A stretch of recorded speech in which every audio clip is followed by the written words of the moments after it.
नमस्कार दोस्तों, स्वागत है आप सभी लोगों का Sonu study classes YouTube channel. दोस्तों मैं आप लोग को NCERT book class 10th Hindi chapter 5 ईर्ष्या तू नहीं गई मेरे मन से गद्यांशों पर आधारित प्रश्नोत्तर मैं आप लोग को इस वीडियो में बताऊंगा। प्रश्न नंबर 1, ईर्ष्या का यही अनोखा वरदान है वरदान है जिस मनुष्य के हृदय में ईर्ष्या घर बना लेती है वह उन चीज़ों से आनंद नहीं उठाता जो उसके पास मौजूद है, बल्कि उन वस्तुओं से दुख उठाता है जो दूसरे के पास है। वह अपनी तुलना दूसरे के साथ करता है और इस तुलना में अपने पक्ष के सभी अभाव उसके हृदय पर दस मारते रहते हैं। दस के इस दाह को भोगना कोई अच्छी बात नहीं है, मगर ईर्ष्यालु मनुष्य करे भी तो क्या, आदत से लाचार होकर उसे यह वेदना भोगनी पड़ती है। और प्रस्तुत गद्यांश के पाठ और लेखक का नाम लिखिए। ब रेखांकित अंशों की व्याख्या कीजिए। सब प्रस्तुत गद्यांश में लेखक ने क्या कहा है। नंबर 2, ईर्ष्यालु मनुष्य क्या करता है। नंबर 3, ईर्ष्यालु मनुष्य को कौन सी वेदना भोगनी पड़ती है। नंबर 4, लेखक ने ईर्ष्या को अनोखा वरदान क्यों कहा है। नंबर 5, ईर्ष्या का अनोखा वरदान क्या है। नंबर 6, ईर्ष्यालु व्यक्ति को ईर्ष्या से क्या कष्ट मिलता है। ईर्ष्या दूसरों से जलन, डाह, दस मारना, डंक मारना, दाह, जलन, वेदना, पीड़ा। उत्तर अ, प्रस्तुत गद्यावरण हमारी पाठ्य पुस्तक हिंदी के गद्य खंड में सखलित एवं श्री रामधारी सिंह दिनकर द्वारा लिखित ईर्ष्या तू न गई मेरे मन से नामक मनोवैज्ञानिक निबंध से उदित है अथवा अग्रवत लिखित पाठ का नाम ईर्ष्या तू न गई मेरे मन से, लेखक का नाम श्री रामधारी सिंह दिनकर। विशेष इस पाठ के शेष सभी गद्यांशों के प्रश्न अ के उत्तर के लिए यही उत्तर लिखा जाएगा। व प्रथम रेखांकित अंश की व्याख्या। प्रस्तुत अंश में लेखक ने बताया है कि ईर्ष्या अपने भक्त को एक विचित्र प्रकार का वरदान देती है और वह सदैव दुखी रहने का वरदान है। जिस मनुष्य के हृदय में ईर्ष्या उत्पन्न हो जाती है वह अकारण ही कष्ट भोगता है। वह अपने पास विद्यमान अनंत सुख साधनों के उपभोग द्वारा भी आनंद नहीं उठा पाता, क्योंकि वह दूसरों की वस्तुओं को देख देख कर मन में जलता रहता है। द्वितीय रेखांकित अंश की व्याख्या। लेखक श्री रामधारी सिंह दिनकर जी का कहना है कि जब ईर्ष्यालु मनुष्य यह देखता है कि कोई वस्तु किसी अन्य के पास है लेकिन उसके पास नहीं है, तो उसके मन में पनपती यह अभाव की भावना सदैव उसे डंक मारती रहती है। लेखक का कहना है कि डंक से उत्पन्न कष्ट को सहन करना उचित नहीं है, लेकिन ईर्ष्यालु मनुष्य कष्ट को सहन करने के अतिरिक्त का कुछ कर भी नहीं सकता। प्रस्तुत गद्यांश में लेखक ने ईर्ष्या से उत्पन्न पीड़ा का वर्णन किया है। कहा है कि ईर्ष्यालु व्यक्ति सदा दुखी रहता है। नंबर 2, ईर्ष्यालु व्यक्ति अपनी तुलना ऐसे व्यक्ति या व्यक्तियों से करता है जो उससे किन्हीं बातों में श्रेष्ठ हैं।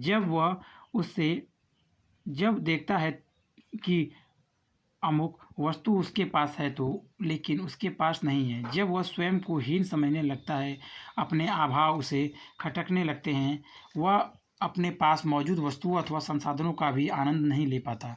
नंबर 3, ईर्ष्यालु व्यक्ति रात दिन इसी वेदना में जला करता है कि अमुक वस्तु दूसरों के पास तो है लेकिन उसके पास नहीं है। ईर्ष्या की इस दाह में जलना बहुत बुरा है, लेकिन ईर्ष्यालु व्यक्ति को यह वेदना भोगनी ही पड़ती है। नंबर 4, लेखक ने ईर्ष्या को अनोखा वरदान इसलिए कहा है क्योंकि ईर्ष्यालु मनुष्य उन वस्तुओं से आनंद नहीं प्राप्त करता जो उसके पास है, वरन उन वस्तुओं से दुख भोग उठाता है जो दूसरों के पास है। नंबर 5, ईर्ष्या का अनोखा वरदान यह है कि ईर्ष्यालु व्यक्ति उन वस्तुओं से आनंद नहीं उठाता जो उसके पास है, वरन वह उन वस्तुओं से दुख उठाता है जो उसके पास है। नंबर 6, ईर्ष्यालु व्यक्ति को ईर्ष्या के कारण उन वस्तुओं से आनंद नहीं मिलता जो उसके पास है, वरन वह उन वस्तुओं को दुख उठाता है जो दूसरे के पास है। प्रश्न नंबर 2, एक उपवन को पाकर भगवान को धन्यवाद देते हुए उसका आनंद नहीं लेता और बराबर इन चिंताओं में निमग्न रहता है कि इससे भी बड़ा उपवन क्यों नहीं मिला। एक ऐसा दोष है जिससे ईर्ष्यालु व्यक्ति का चरित्र भी भयंकर हो उठता है। अपने अभाव पर दिन रात सोचते सोचते वह सृष्टि की प्रक्रिया को भूलकर विनाश में लग जाता है और अपनी उन्नति के लिए उद्यम करना छोड़कर वह दूसरों को हानि पहुंचाने को ही अपना श्रेष्ठ कर्तव्य समझने लगता है। और प्रस्तुत गद्यांश के पाठ और लेखक का नाम लिखिए व रेखांकित अंशों की व्याख्या कीजिए। नंबर 1, प्रस्तुत गद्यांश में लेखक क्या कहना चाहते हैं। नंबर 2, ईर्ष्यालु व्यक्ति का चरित्र क्यों भयंकर हो जाता है। ईर्ष्यालु व्यक्ति किस बात को अपना श्रेष्ठ कर्तव्य समझता है। ईर्ष्यालु वह व्यक्ति जो दूसरों के सुख को देखकर दुखी होता हो। अभाव, कमी, उमंग, कार्य, रोजगार। नंबर उत्तर ब, प्रथम रेखांकित अंश की व्याख्या। प्रस्तुत अंश में लेखक ने ईर्ष्या से विमुक्ति का यही साधन बताया है। ईश्वर ने जो वस्तु कम अथवा अधिक, छोटी अथवा बड़ी, मोहक अथवा कुरु प्रदान की है, उसके लिए हमें ईश्वर का धन्यवाद करना चाहिए और उन उपलब्ध वस्तुओं से जीवन को आनंदमय और सुखमय बनाना चाहिए। इसके विपरीत यदि हम दिन रात इसी चिंता में अपना समय व्यर्थ गवाते रहेंगे कि मेरे पड़ोसी के पास सुख सुविधाओं के साधन मुझसे कहीं अधिक है, वह सब मेरे पास क्यों नहीं है, ऐसा सोचते रहने से ईर्ष्या बढ़ती जाती है और इस कारण ईर्ष्यालु व्यक्ति का चरित्र भयंकर होता जाता है। द्वितीय रेखांकित अंश की व्याख्या। लेखक कहता है कि उत्थान, पतन, जीवन, मृत्यु यह सब ईश्वर अर्थात उस अदृश्य शक्ति के अधीन है। हमें उसके लिए प्रयास करना चाहिए, लेकिन दिन रात उसके बारे में चिंता मग्न रहकर अपने जीवन को दुखमय और कष्टों से युक्त नहीं बनाना चाहिए। सृष्टि की रचना प्रक्रिया को भूलकर मनुष्य दिन रात दूसरे की ईर्ष्या में समय गंवाता है और उद्यम करना छोड़ देता है।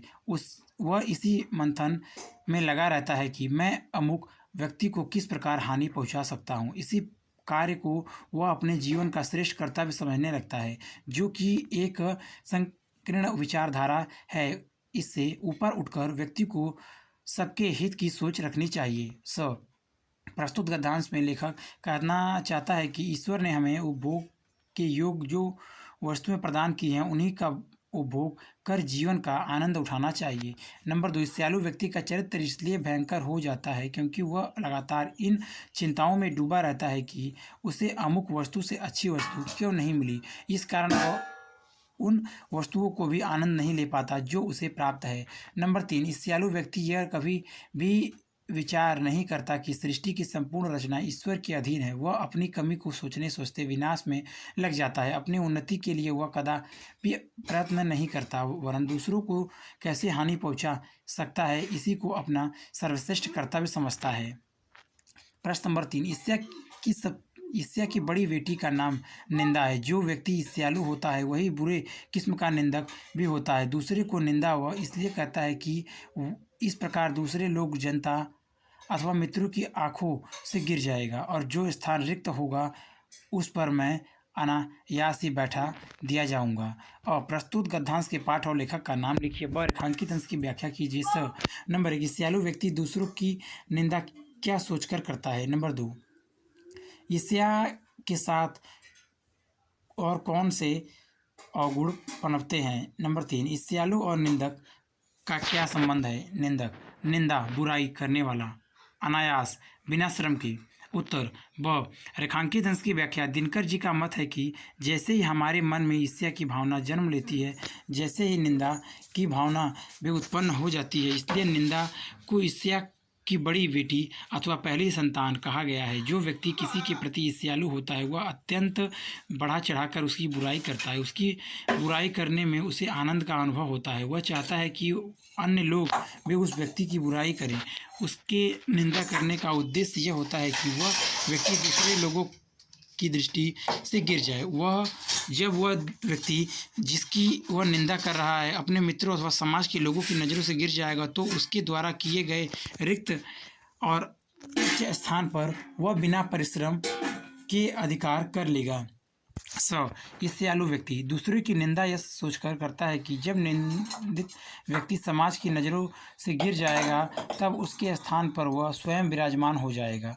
नंबर 2, ईर्ष्या ही निंदा जैसे अवगुणों की जन्मदाती है। ईर्ष्या का भाव मन में उत्पन्न होने पर निंदा का अवगुण स्वयं पनपने लगता है।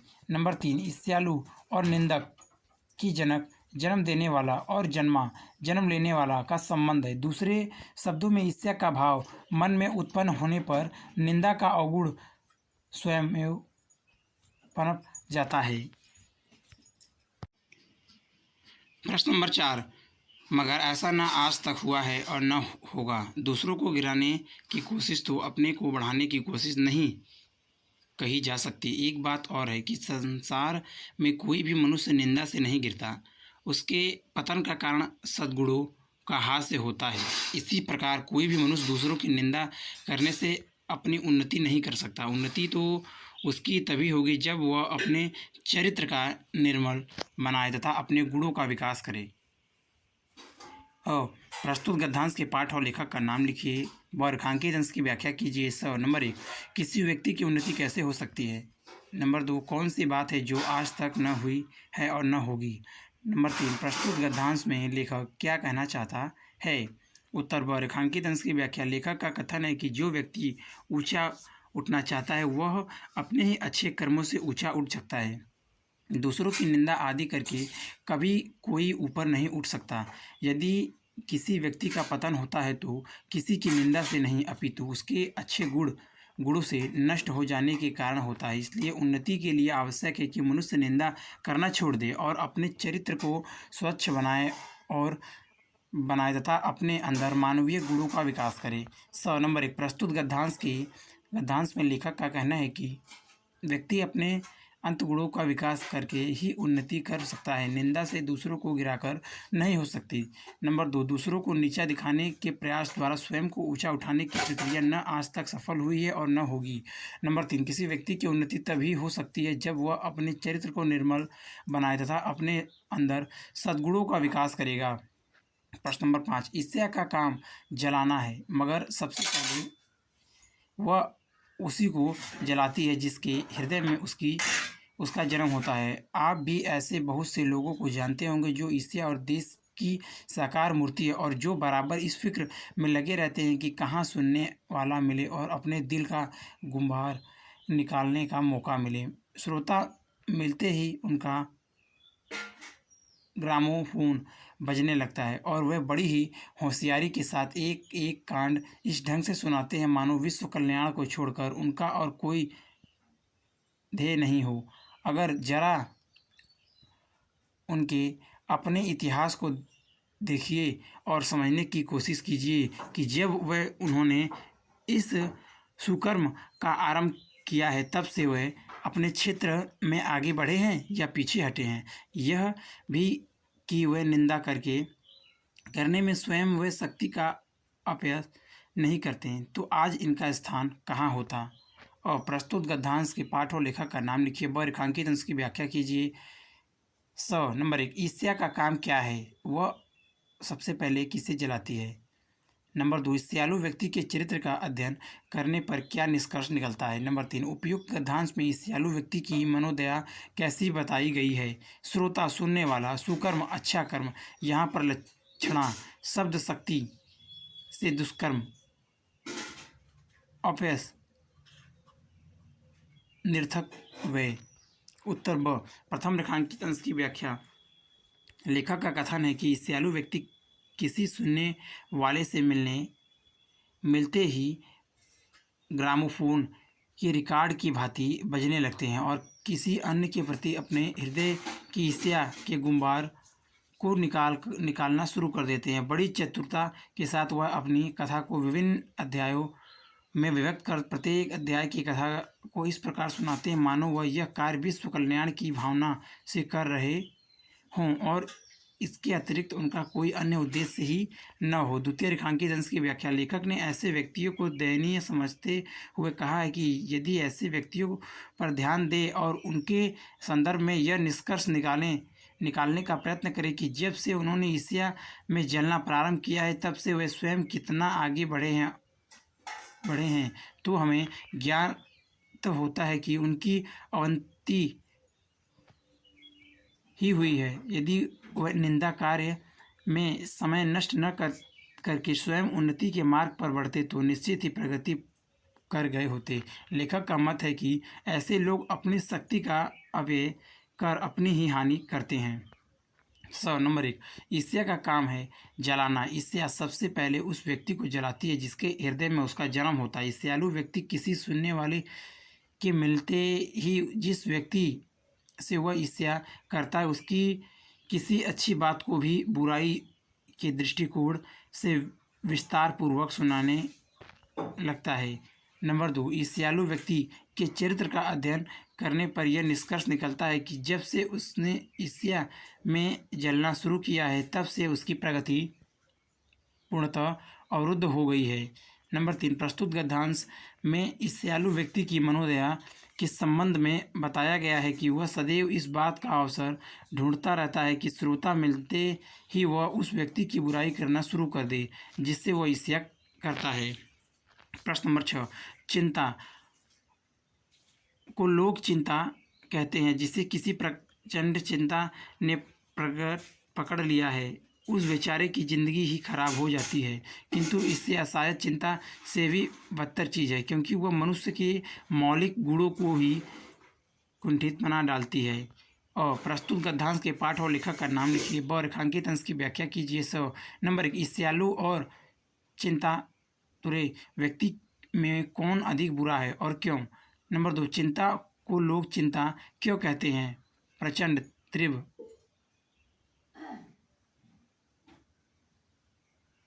बदतर, अधिक बुरी, कुंठित, मंद, प्रभावहीन। उत्तर ब, रेखांकित अंश की व्याख्या। लेखक कहता है कि लोग चिंता को चिता के समान जलाने वाली कहते हैं।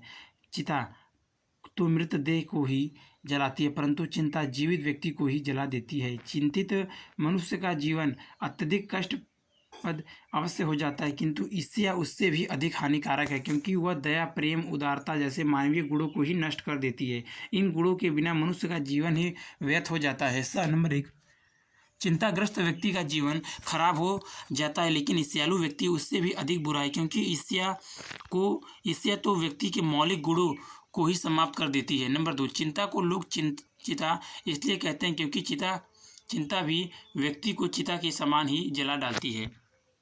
प्रश्न नंबर 7, मृत्युशैया फिर भी श्रेष्ठ है बनिस्वत इसके कि हमें अपने गुणों को कुंठित बनाकर जीना पड़े। चिंता दग्ध व्यक्ति समाज की दया का पात्र है किंतु ईर्ष्या से जला भुना आदमी जहर की चलती फिरती गठरी के समान है जो हर जगह वायु को दूषित करती फिरती है। और प्रस्तुत गद्यांश के पाठ और लेखक का नाम लिखिए। ब, रेखांकित अंश की व्याख्या कीजिए। ईर्ष्यालु और चिंताग्रस्त व्यक्ति में क्या अंतर है? बनिस्वत अपेक्षाकृत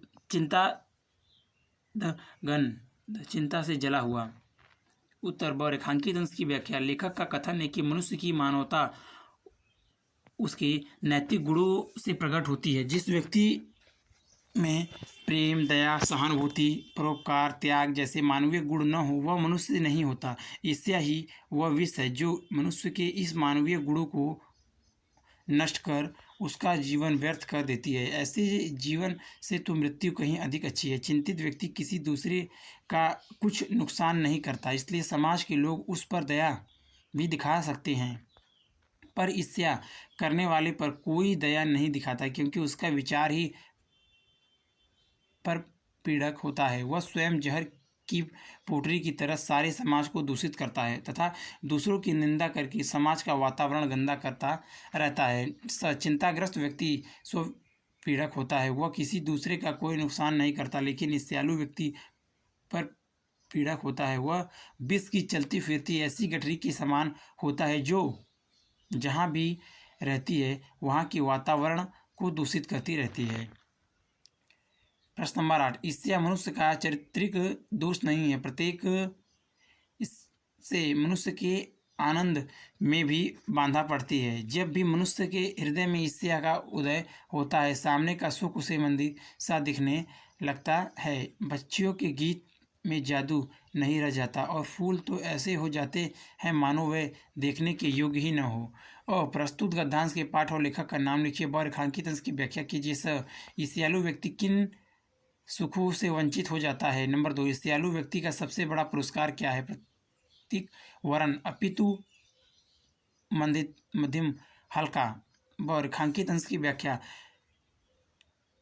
लेखक का कथन है कि ईर्ष्या मनुष्य के चरित्र का गंभीर दोष नहीं है, यह भाव व्यक्ति के आनंद में भी व्यवधान उपस्थित करता है। जिस मनुष्य के हृदय में ईर्ष्या का भाव उत्पन्न हो जाती है उसे अपना सुख ही हल्का प्रतीत होने लगता है। वह सुखद स्थिति में होते हुए भी सुख से वंचित हो जाता है। सुख के साधन समक्ष होने पर भी उसे सुख की अनुभूति नहीं हो पाती। पक्षियों के कलरव अथवा उसके मधुर स्वर में उसे कोई आकर्षण नहीं दिखता। उसे सुंदर और खिले हुए पुष्पों से भी ईर्ष्या होने लगती है और उसमें भी उसे किसी प्रकार के सौंदर्य के दर्शन नहीं हो पाते।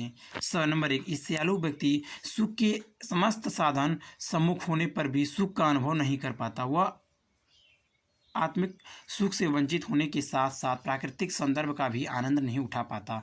नंबर 2, निंदा के बाण से अपने प्रतिद्वंदियों को बांधकर हंसने में एक आनंद है और यह आनंद ईर्ष्यालु व्यक्ति का सबसे बड़ा पुरस्कार है।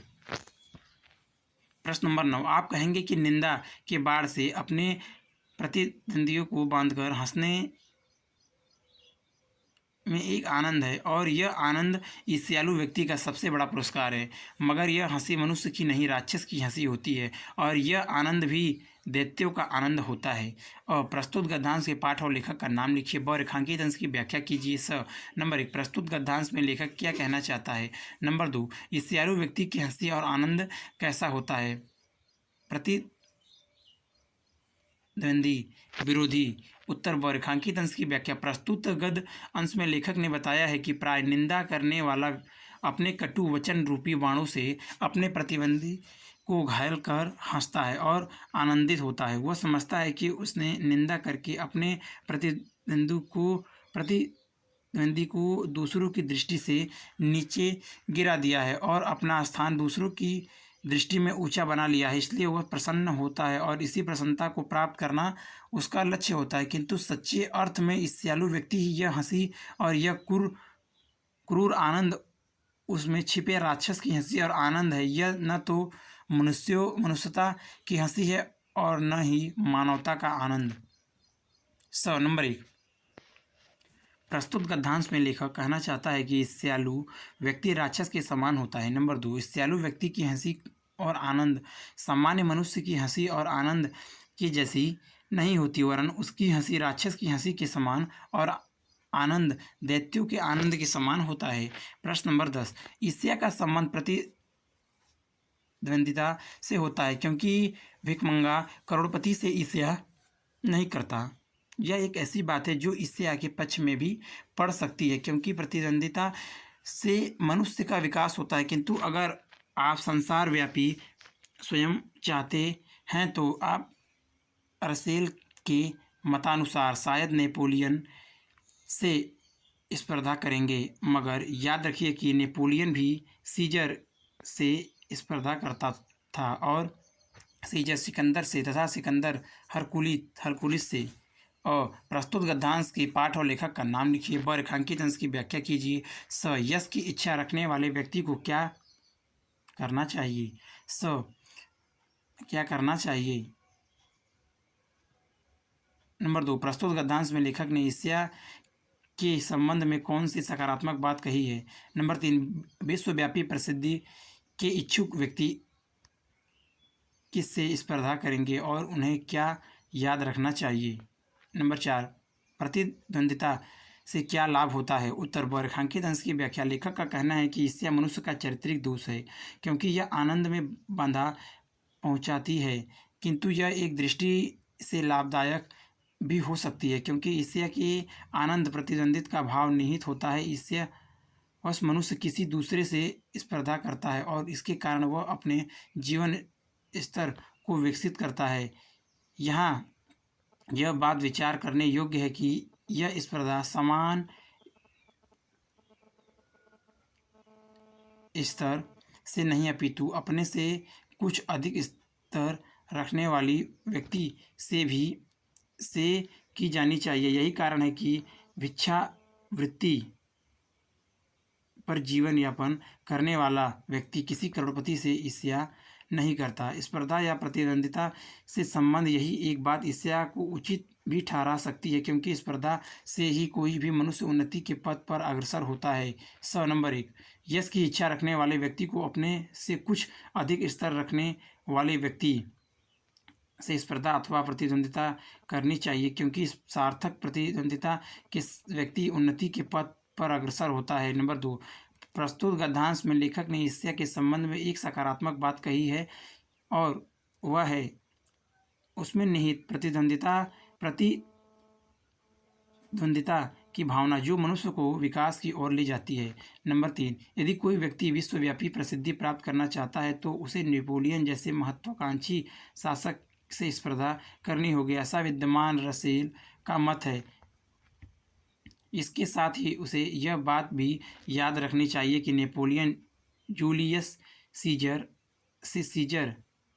सिकंदर से और सिकंदर हरकुलिस से स्पर्धा करता था। इन सम्राटों को विश्वविख्यात व्यक्ति इन स्पर्धा या प्रतिद्वंदिता की भावना ने ही बनाया था। नंबर 4, प्रतिद्वंदिता से मनुष्य का विकास होता है। प्रश्न नंबर 11, ईर्ष्या का एक पक्ष सचमुच ही लाभदायक हो सकता है, जिसके अधीन हर आदमी, हर जाति और हर दल अपने को अपने प्रतिद्वंदी को समकक्ष बनाना चाहता है, किंतु यह तभी संभव है जबकि ईर्ष्या से जो प्रेरणा आती हो वह रचनात्मक हो।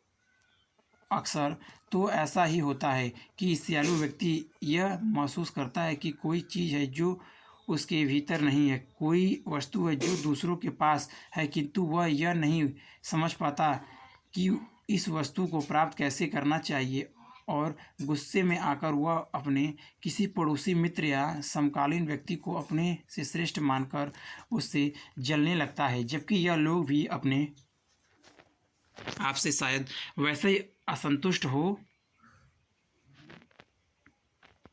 और प्रस्तुत गद्यांश के पाठ और लेखक का नाम लिखिए। ब, रेखांकित अंशों की व्याख्या कीजिए। स, ईर्ष्यालु व्यक्ति लोगों से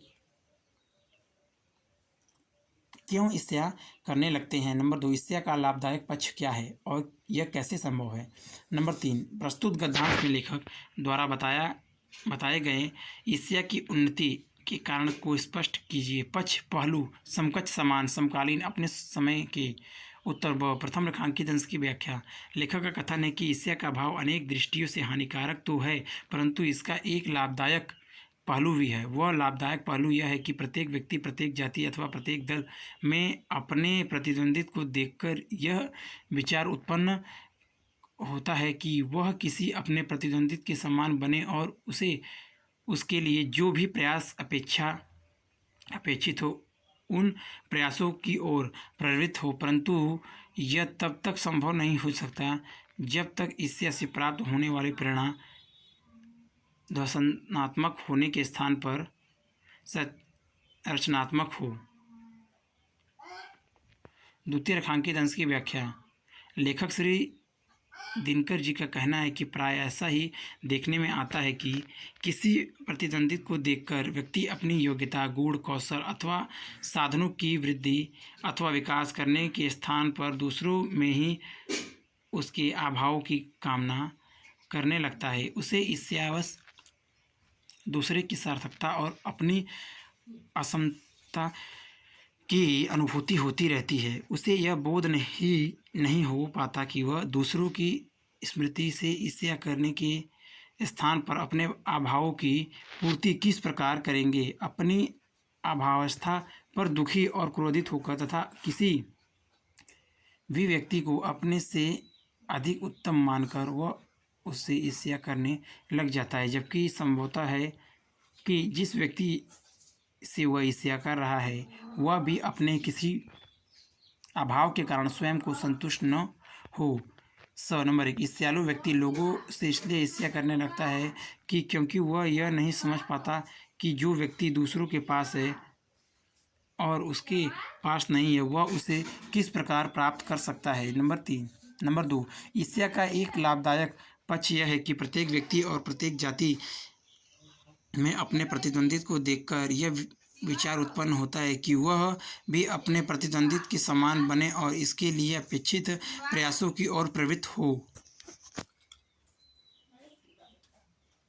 नंबर 3, जब कोई वस्तु किसी के पास नहीं होती और वह यह नहीं समझ पाता कि इसे कैसे प्राप्त किया जा सकता है, तो वह उस व्यक्ति को अपने से श्रेष्ठ समझकर उससे ईर्ष्या करने लगता है।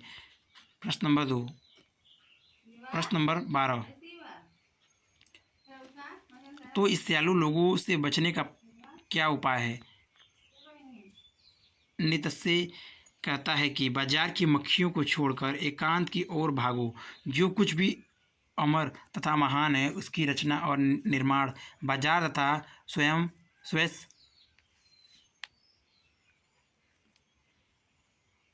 से दूर रहकर किया जाता है। जो लोग नए मूल्यों का निर्माण करने वाले होते हैं वह बाजारों में नहीं बसते, वे शोहरत के पास भी नहीं रहते।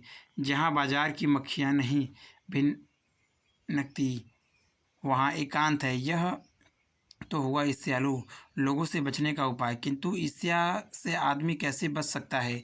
और प्रस्तुत गद्यांश के पाठ और लेखक का नाम लिखिए व रेखांकित अंशों की व्याख्या कीजिए। सर नंबर 1, ईर्ष्यालु व्यक्तियों से बचने का क्या उपाय है? नंबर 2, प्रस्तुत गद्यांश में लेखक क्या कहना चाहता है?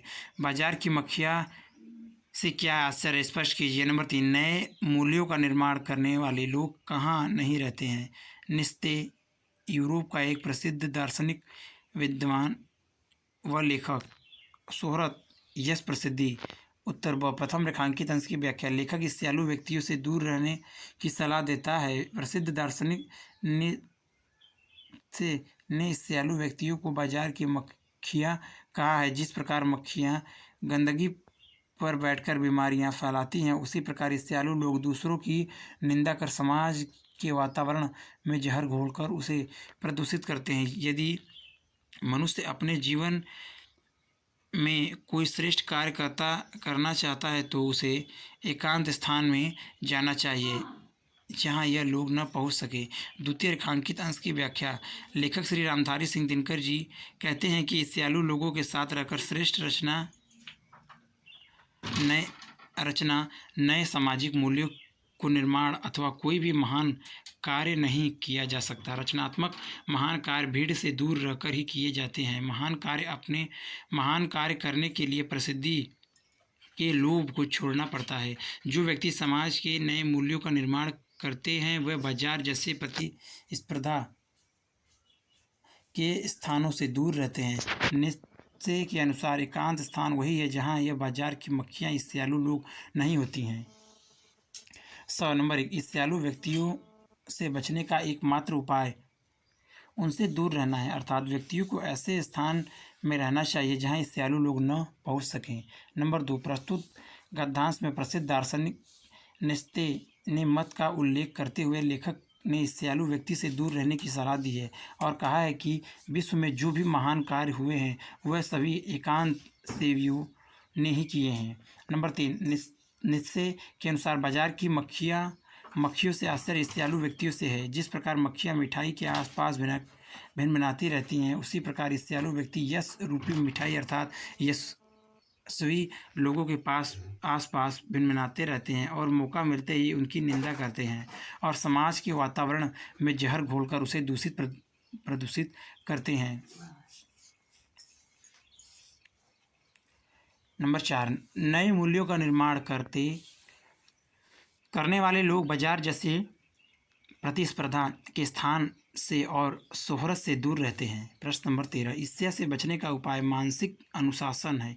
जो व्यक्ति ईर्ष्यालु स्वभाव का है उसे फालतू बातों के बारे में सोचने की आदत छोड़ देनी चाहिए। उसे यह भी पता लगाना चाहिए कि जिस अभाव के कारण वह ईर्ष्यालु बन गया है उसकी पूर्ति का रचनात्मक तरीका क्या है। जिस दिन उसके भीतर यह जिज्ञासा आएगी उस दिन से वह ईर्ष्या करना कम कर देगा। और प्रस्तुत गद्यांश के पाठ और लेखक का नाम लिखिए व रेखांकित अंश की व्याख्या कीजिए। ईर्ष्या से बचने के लिए क्या उपाय करना चाहिए? नंबर 2, ईर्ष्यालु व्यक्ति कब से ईर्ष्या करना कम कर सकता है? नंबर 3, प्रस्तुत गद्यांश में लेखक क्या कहना चाहता है? मानसिक अनुशासन, मन पर नियंत्रण, जिज्ञासा, जानने की इच्छा। उत्तर ब रेखांकित अंश की व्याख्या। लेखक कहता है कि ईर्ष्या से बचने का एकमात्र उपाय अपने मन पर नियंत्रण करना है। मन का स्वभाव चंचल होता है, इसको वश में रखकर ही ईर्ष्या से बचा जा सकता है। जो चीज़ें हमारे पास नहीं है उसके बारे में सोचना व्यर्थ है। जिसके मन में ईर्ष्या जन्म लेती है उसे यह जानना चाहिए कि किस अभाव के कारण उसके मन में ईर्ष्या उत्पन्न हुई है। उसके बाद उसे उन अभावों को दूर करने का सकारात्मक प्रयत्न करना चाहिए। उसे ऐसे उपायों का पता लगाना चाहिए जिससे उन अभावों की पूर्ति हो सके। अपने अभावों को दूर करने के लिए कोई रचनात्मक उपाय करना चाहिए। नंबर 1, ईर्ष्या से बचने के लिए व्यक्ति को अपने आप को मानसिक अनुशासन के अंतर्गत बांध लेना चाहिए। नंबर 2, जिस दिन ईर्ष्यालु व्यक्ति को यह पता चल जाएगा कि किस अभाव के कारण वह ईर्ष्यालु बन गया है और उस अभाव की पूर्ति का सकारात्मक उपाय क्या है, उसी दिन से वह ईर्ष्या करना कम कर सकता है। नंबर 3, प्रस्तुत गद्यांश में लेखक ने स्पष्ट किया है कि अभाव के कारण ही ईर्ष्या की उन्नति होती है। ईर्ष्या से बचने का एकमात्र उपाय मन को वश में करना है। अगर वीडियो अच्छी लगी तो वीडियो को लाइक करें, शेयर करें, कमेंट करें और नेक्स्ट वीडियो के लिए चैनल को सब्सक्राइब जरूर करें। Thank you for watching.